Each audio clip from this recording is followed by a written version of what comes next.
చేసుకుంటున్నాము. ఎవరి కోసం చేసుకుంటున్నాడు ఆయన? ఎందుకోసం చేసుకుంటున్నాడు? ఆయన కళ్యాణం చూసేది ఎవరు? మనం ఆయన కళ్యాణం చూడడం వల్ల మనకేమొస్తుంది? ఏమొస్తుంది? పుణ్యం వస్తుంది. పుణ్యం రావాలంటే ఏం పోవాలి? పాపం పోవాలి. అసలు పాపం ఎలా వస్తుంది పోవడానికి? తెలుసా ఎవరికైనా? పాపం ఎలా వస్తుంది తెలియదా? అది నిజంగా మనం చేసే పాపాల వల్ల ఎక్కువ పాపం రాదు, మనం చేసే పనుల వల్ల. కానీ కొన్ని చేయకూడని పనులు ఉంటాయి, వాటి వల్ల ఎక్కువ పాపాన్ని మనం మోసుకోవాల్సి వస్తుందట. ఏమిటిది తెలుసా? శిలా పాపం తలా పిడికుడు అంటారు. సామెత తెలుసా మీ అందరికీ? తెలుసా తెలీదా? శిలా పాపం తలా పిడికుడు అంటారు కదా, ఎప్పుడూ వినలేదా? దానివల్ల మనకి పాపం ఎక్కువ వస్తుందట. అసలు ఒక బ్రాహ్మణ ఆయన వాళ్ళ నాన్నగారు చనిపోయి సంవత్సర కాలం అయితే, ఆ సంవత్సరం రోజున మనం సంవత్సరీకంలో మన పెద్దలకు పెట్టుకుంటాం కదా, సంవత్సర కార్యక్రమం అందరికీ భోజనం పెట్టుకుంటాం కదా. ఆయన వాళ్ళ నాన్నగారికి ఆత్మశాంతి కోసం 11 మంది బ్రాహ్మణులు పిలుచుకొని చక్కగా అందరికీ పంచభక్ష పరమాన్నాలు భోజనం యథావిధిగా అంటే చేయవలసిన విధానం శాస్త్రబద్ధంగా చేద్దామని చెప్పి అందరినీ పిలుచుకున్నాడు. మనకి భోజనంలో మన ఈ తూర్పు పరమర ప్రాంతాల్లో మనకి భోజనంలో చివరిలో తినే పదార్థం ఏంటి? అది తింటే కానీ మనకు భోజనం పూర్తయినట్టుగా ఉండదు. ఏంటది పదార్థం? చివరి పదార్థం పెరుగు వేసుకుని మనం మధ్యలో ఒక అన్నం మొత్తం తింటే తప్ప మనకి అన్నం పూర్తయినట్టు కాదు లెక్క.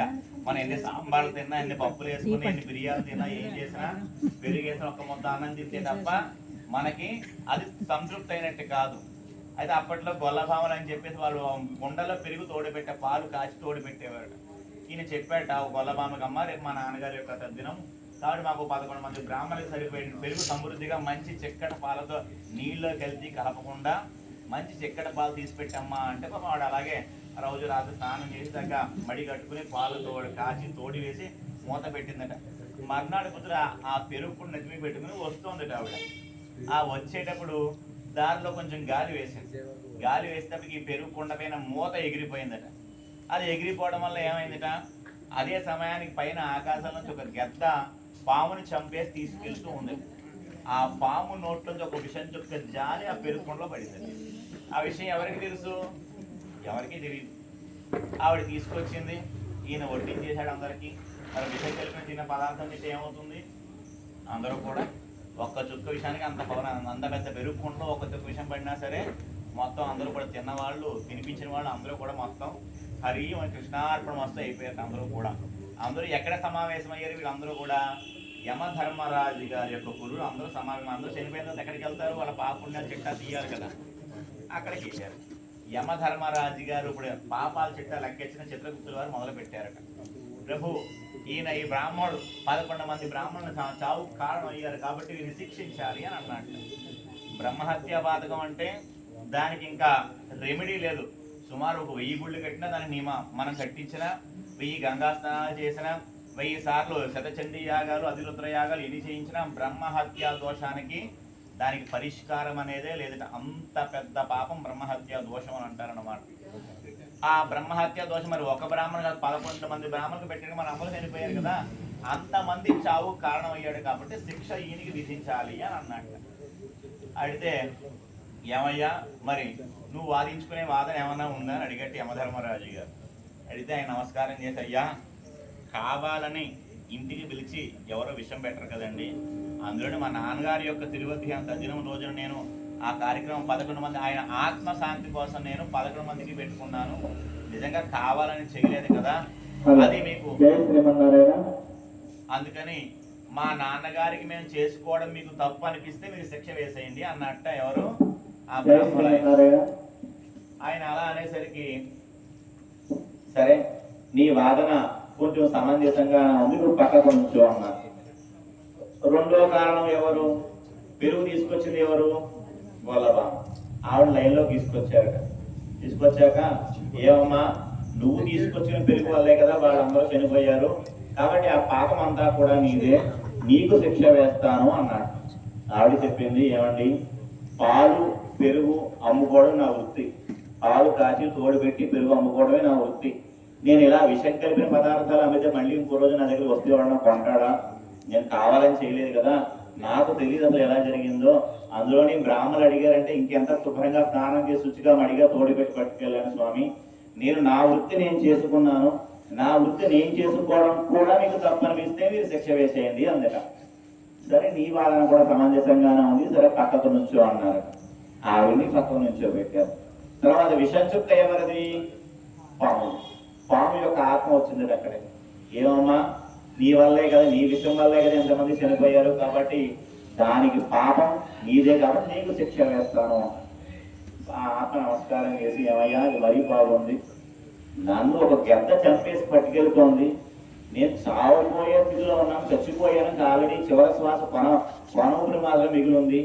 ఆ సమయంలో నా నోట్లోంచి విషం చుక్కే పడుతుందో లేదా మరో చుక్కే పడుతుందో నాకెలా తెలుస్తుంది అయ్యా? అది నేను చెప్పు పట్టుకెళ్ళిపోతుంది. నేను కావాలని ఆ పెరుగుని ఎక్కడ పక్కన పెడితే దాంట్లో విషయం చెప్పు కదా, నా తప్పు తప్ప నేను చచ్చిపోయే స్థితిలో ఉన్నప్పుడు ఆ చుక్క దాటి దాంట్లో పడితే నా తప్పు ఏమన్నా ఉంటుందా? ఇది నీకు న్యాయం అనిపిస్తే నువ్వు శిక్ష వేసేయి అంతే. దీని వాదన సమంజసంగా నువ్వు కూడా పక్కగా నుంచో అన్నా. పావుని చంపి పట్టుకెళ్ళేది ఎవరు? గద్ద. గద్దని పిలిచాక గద్ద ఆత్మ వచ్చింది కదా, నువ్వే కదా అసలు ఎంత కారణం, నువ్వు పట్టుకెళ్ళడం వల్లగే జరిగింది ఇలాగా, కాబట్టి దీని అందరికీ కారణం నువ్వే, నీకు శిక్ష వేస్తాను అన్నా. గరుత్మంతుడు కూడా నమస్కారం చేసి, ఏమయ్యా, ఆ సృష్టికర్త ఈ ప్రపంచంలో ప్రతి ప్రాణికి దానికి తగ్గ ఆహారాన్ని నియమనం చేశాడు. నేను నా ఆహారాన్ని నేను మిగిలిన పప్పులో చారులు పులిహాలు బిర్యానీ నేను తిన్నా కదా, నేను తినేదేంటి? గద్ద ఏం తింటుంది? చక్కగా పాము ఉంటే చక్కగా చంపేసి శుభ్రంగా తింటుంది. నేను నా ఆహారం పట్టుకుని నేను ఒక్కడే తిన్నాం కంటే ఇంటికి వెళ్తే నా పెళ్ళం పిల్ల కూడా కాకపోతే అలా ముద్ద పెట్టచ్చు కదా అని చెప్పేసి దాన్ని ఇంటికి పట్టుకుని వెళ్తున్నాను. ఆ సమయంలో కింద గొల్లపామ వెళ్తుందో లేదో మరొకరు వెళ్తున్నారో నాకేం తెలుస్తుంది, నేను ఇంటికి నేను పట్టుకెళ్తున్నాను. నా ఆహారం నేను సంపాదించుకోవడం కూడా నీకు తప్పనిపిస్తే నువ్వు శిక్ష వేసేయండి. ఇది న్యాయంగానే ఉంది, అందరి వాదనలు న్యాయంగానే ఉన్నాయి. చిత్రగుప్తుడికి సందేహం వేసింది, ప్రభు వీళ్ళు వాదించిన ప్రతి వాదన న్యాయ సమ్మతంగానే ఉంది, మరి ఇప్పుడు ఈ బ్రహ్మహత్యా దోషం శిక్ష ఎవరికి వెయ్యాలి స్వామి అని అడిగాడు. యమధర్మరాజు ఇచ్చిన నవ్వునవ్వి, కంగారు పడగా చిత్రగుప్త, భూమి మీదకి వెళ్ళు, ఎవరెవరైతే ఈ విషయాన్ని గురించి చర్చించుకుంటున్నారో వాళ్ళను అడుగుని పట్టుకుని వచ్చేసి అని చెప్పేసి అన్నట్ట. చిత్రగుప్తుగా కిందకు వచ్చారు. ఎవరెవరైతే ఈ విషయం గురించి మాట్లాడుకుంటున్నారో వాళ్ళందరినీ పట్టుకుని వెళ్ళిపోయాడు. దాంట్లో సారాంశం ఏమిటి? ఏమర్థమైంది అందులో సారాంశం? మనకి అక్కర్లేని విషయాలు చర్చించుకోవడం వల్ల వాళ్ళ పాపం కూడా మనం మోయాల్సి వస్తుందో తెలుసా? నిజంగా మనం చేసే పనిలో మనకు వచ్చేది 10% అయితే పక్క వాడి విషయాలు చర్చించుకోవడం వల్ల వచ్చేది దాంట్లో వాడు చేసిన పాపంలో సగం మన నెత్తి మీదకి వస్తుందో తెలుసా? వీళ్ళందరూ ఏం చేశారట, పలానా ఊళ్ళో పలానా బ్రాహ్మణ 11 మంది బ్రాహ్మణులు అన్యాయంగా చంపేశారట కదే, మనం కూర్చుని ఊళ్ళో అమలకి పనే ఉండదు కదా, అరుగు మీద కూర్చోవడం, వాడి గురించి వీడి గురించి చర్చించుకోవడమే కదా పని. అలా తిట్టుకుంటూ ఉంటే ఏమైందట, ఆ బ్రహ్మహత్య దోషం అందరికీ తలా కొంచెం ఎవరైతే దాని గురించి మాట్లాడుకుంటున్నారో వాళ్ళందరికీ తలా కొంచెం పనిచేయడం అయింది. అలా పనిచేయడం వల్ల అసలు చేసిన బాగా ఉన్నారు, మిగతా ఎవరైతే చర్చించుకున్నారో వాళ్ళందరూ కూడా యమలోకానికి వెళ్లాల్సి వచ్చి శిక్షలు అనుభవించారు. దీనివల్ల మనకు అర్థమైంది ఏంటి? మనకి అక్కర్లేని విషయాలు, 2 విషయం పూర్తిగా తెలుసుకోకుండా ఎవరో చెప్పాడు కదా అని చెప్పుడు మాట్లాడి దాన్ని నిజం అని మనం నమ్మకూడదు అనమాట. అలా నమ్మడం వల్ల ఏమవుతుంది, వాళ్ళ గురించి చర్చించుకున్నా ఆ పాపం అంతా కూడా మన నెత్తి మీదకే వస్తుంది. మన నెత్తి మీద ఉండగా మనకు సరిపోవట్లేదు, అవునా? పక్క వాళ్ళు కూడా మనకు అవసరమా కదా? మనకి పాపం నిజంగా అలా ఎక్కువ పాపం వస్తుంది, మనం చేసే పని వల్ల కొంచెం వస్తుంది. నిజంగా అటువంటివే మనం నిజంగా మన విషయాల కంటే పక్కింటి వాళ్ళ విషయంలో ఊళ్ళో వాళ్ళ విషయంలో చర్చించుకోవడం